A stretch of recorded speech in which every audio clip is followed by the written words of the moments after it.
안녕하십니까? 안녕하세요. 반갑습니다. 네, 감사합니다. 오늘은 그대로 남아있는 죄라고 하는 제목으로 함께 에베소서 말씀과 요한복음서 말씀을 같이 나눠보고자 합니다. 먼저 에베소서 말씀을 제가 읽어보도록 하겠습니다. 여러분이 전에는 어둠의 세계에서 살았지만 지금은 주님을 믿고 빛의 세계에서 살고 있습니다. 그러니 빛의 사람답게 살아야 합니다.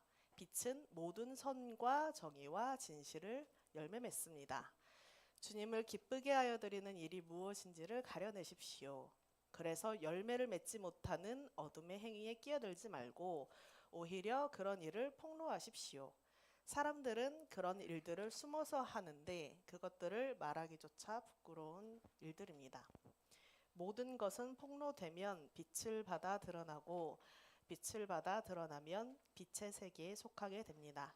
잠에서 깨어나라, 죽음에서 일어나라. 그리스도께서 너에게 빛을 비추어 주시리라는 말씀이 이 뜻입니다. 라고 하는 말씀입니다.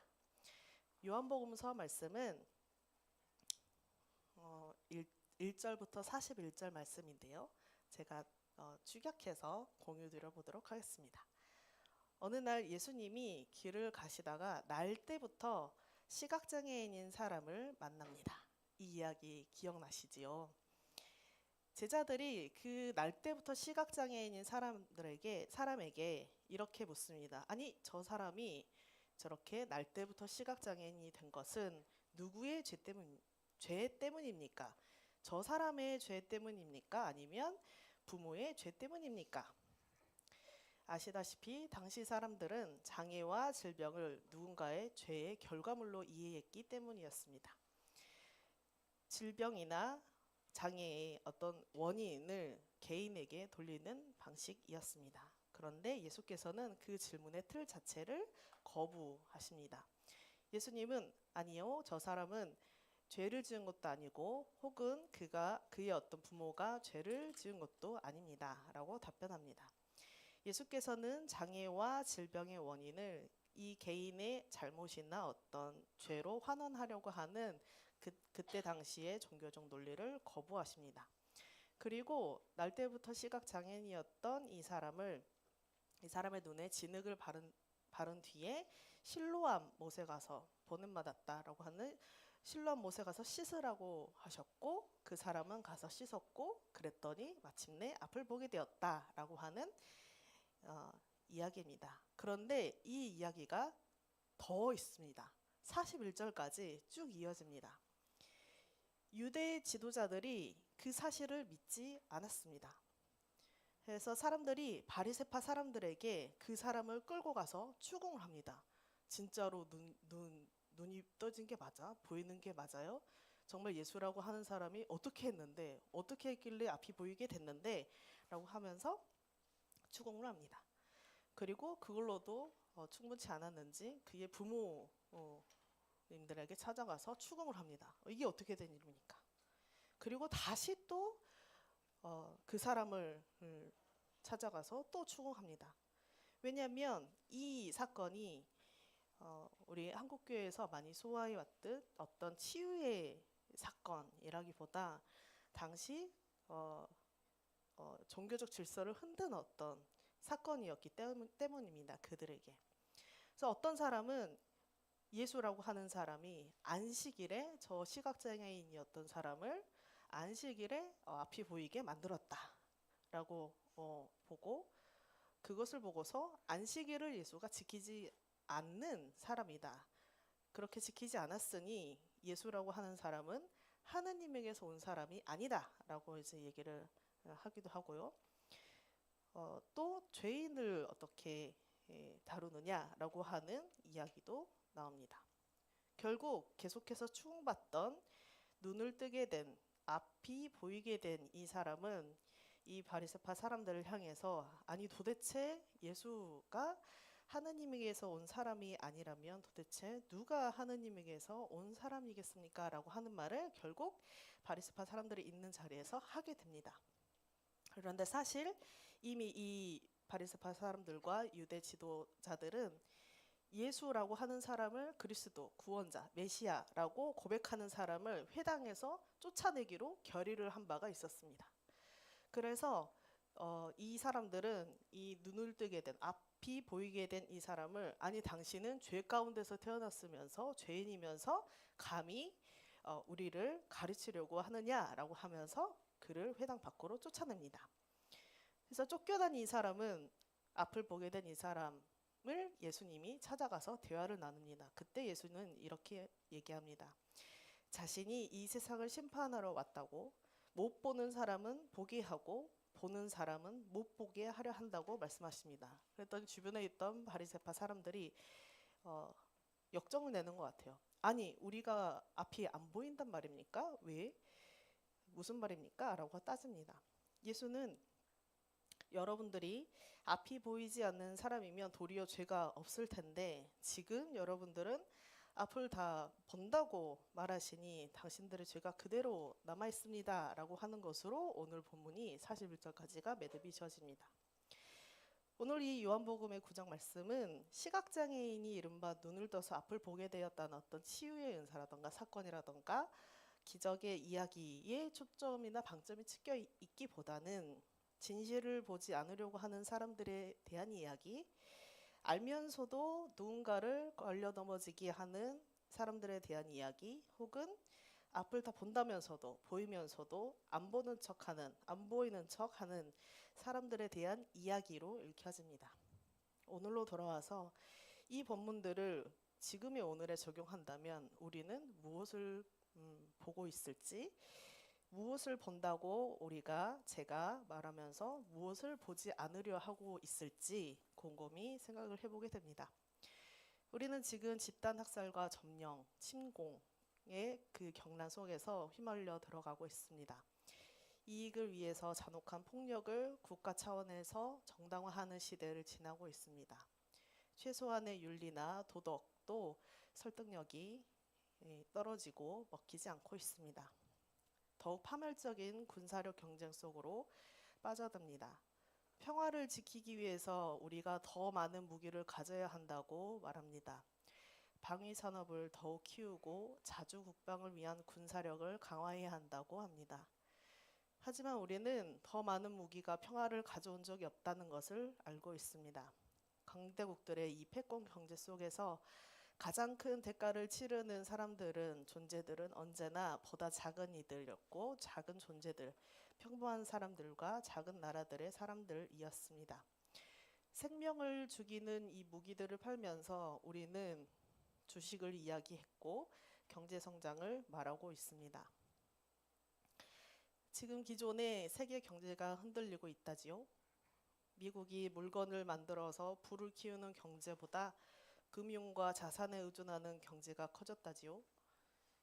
미국 달러가 절대적인 힘을 가지던 이 질서가 흔들리는 가운데 미국은 관세를 압박하고 있고 시장을 개방하라 요구하고 있고 기술 이전을 요구하고 있고 이른바 동맹국들을 향해서 방위비라고 하는 것을 더 내라고 하고 있고 산업 투자를 하려고 하는 압박 등등등 약탈 모욕을 벌이고 있고 중국 등을 경제하기 위한 그런 동맹을 인도 태평양까지도 확장을 하고 있고 세계 곳곳에 한국에도 이 한반도에도 군사기지를 세워두고 강화하고 있습니다.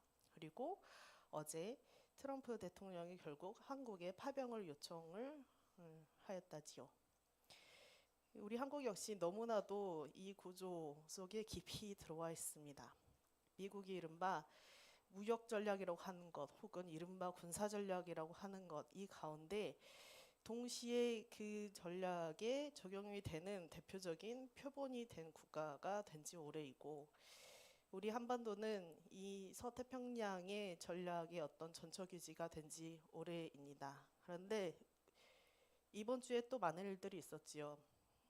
사드를 뽑아서 중동으로 옮겨갔습니다. 그런데 그런 걸 봤을 때 전초기지도 우리가 아니었구나라고 하는 것을 재확인하게 됩니다. 한반도는 그저 저들의 전쟁터일 뿐임을 재확인하게 되는 것 같습니다. 게다가 북측은 우리 남측에 대해서 동포적 관계를 완전히 불가하다라고 청산을 하였고 적대 국가로 규정을 하며 높은 방벽을 쌓았습니다. 저를 비롯한 우리는 지금 각자 무엇을 보고 있고 또 무엇을 보지 않으려 하고 있을까 고민이 됩니다. 오늘 에베소서 말씀에서는 이렇게 이야기합니다. 여러분은 전에는 어둠이었지만 이제는 주님 안에서 빛입니다 라고 합니다. 이 편지는 갈등 속에 있는 초대교회에 보내는 편지로 쓰여졌습니다. 유대인과 이른바 이방인이 서로를 의심하고 벽을 세우고 있던 그런 와중이었습니다. 그런데 그리스도께서 그 중간에 막힌 담을 허무셨다라고 하는 말씀을 전합니다. 그리고 11절에서는 이렇게 우리에게 권합니다. 열매 없는 어둠의 일에 끼어들지 말고 오히려 그것을 폭로하라 라고 하는 말씀으로 오늘 우리에게 메시지를 주십니다. 빛의 사람으로 산다는 것은 이른바 어둠이라고 하는 그 무언가들을 가능한 외면하지 않는 것이라고 전하고 있는 이 에베소 공동체에 전하는 오늘의 이 편지가 지금의 그리스도교 사람들에게, 저에게, 우리에게 어떻게 와닿아서 공명될 수 있을까 고민됩니다. 군사력의 증강이 정말 평화를 가져옵니까? 아니지요. 더 많은 무기가 더 많은 평화를 가져온 적이 있었습니까? 아니지요. 지난주 목요일에 긴급하게 진행된 기도회가 있었습니다. 한국 그리스도인 에큐메니컬 평화기도회에서는 200여 명의 그리스도인들이 모여서 생명을 파괴하는, 터전을 파괴하는 모든 군사적 충돌이 멈추기를 간절히 함께 기도를 하였고, 또 지난주 토요일에는 우리 섬돌 윙윙과 함께 윙윙을 위시하여 팔레스타인 집단 학살과 이란 침공을 규탄하면서 즉각 중단하라고 외치는 집회에 함께 공식적으로 손돌이 참여하기 시작했습니다. 길을 내는 사람들은 늘 거대한 권력이 아니라 작은 사람들의 작은 몸짓들임을 다시 한번 곰곰이 곱씹게 됩니다. 폭압의 한가운데 있는 사람들이고 폭력이 중단됐을 때 가장 먼저 자신의 생존 여부가 달라지는 사람들이고 일상의 변화가 생기는 사람들이고 아마도 이런 다양한 존재들이 지금 이곳에 있는 우리가 바라볼 어떤 등대와 같은 빛이 아닐까 생각됩니다. 거대한 폭력 앞에서 우리는 굉장히 작습니다. 그러나 하나님과 그리고 하나님이 보내신 고난받는 종인 예수는 늘 작은 사람들의 곁에 서 계셨음을 우리가 함께 기억합니다. 거대하고 끔찍한 폭력 앞에서 분노와 증오와 무력감이 몰려옵니다. 하지만 거기에 매몰되지 않기를 그럼에도 불구하고 바라며 침략과 학살과 참혹한 이 폭력의 구조를 그대로 받아들이지 않으려 애쓰는 것, 폭력의 질서를 자연스러운 것처럼 인정하지 않는 것, 최소한의 공존의 질서를 세우기 위해서 애쓰는 걸음들에 각각의 우리들의 빛깔들로 연결하는 것, 작은 연결고리라도 이어보려고 애쓰는 것 등등등 우리가 할 수 있는 일들을 찾으면 좋겠다라고 하는 바람이 듭니다. 납작하고 보잘것없고 취약한 각각의 존재들이 자기만의 작은 불씨를 품고 나아가길 원합니다. 서로가 서로에게 용기와 새힘, 지혜와 길동무가 될 수 있기를 끈덕지게 바라봅니다. 보인다고 말이 꼬였네요. 말이 꼬였어.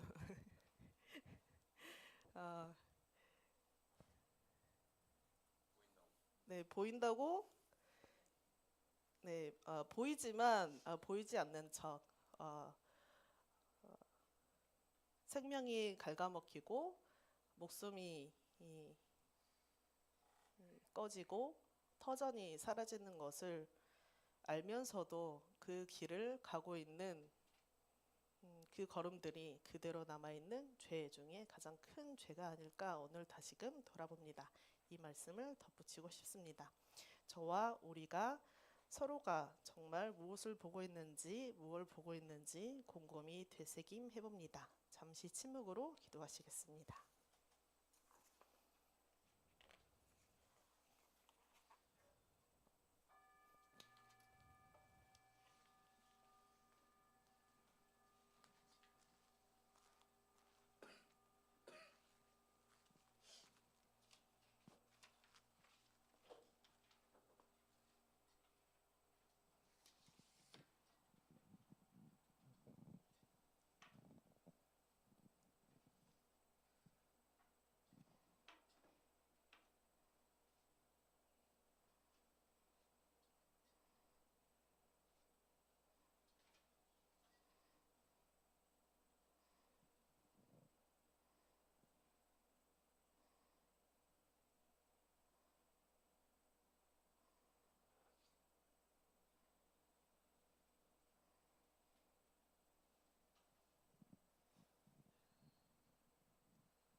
생명 있는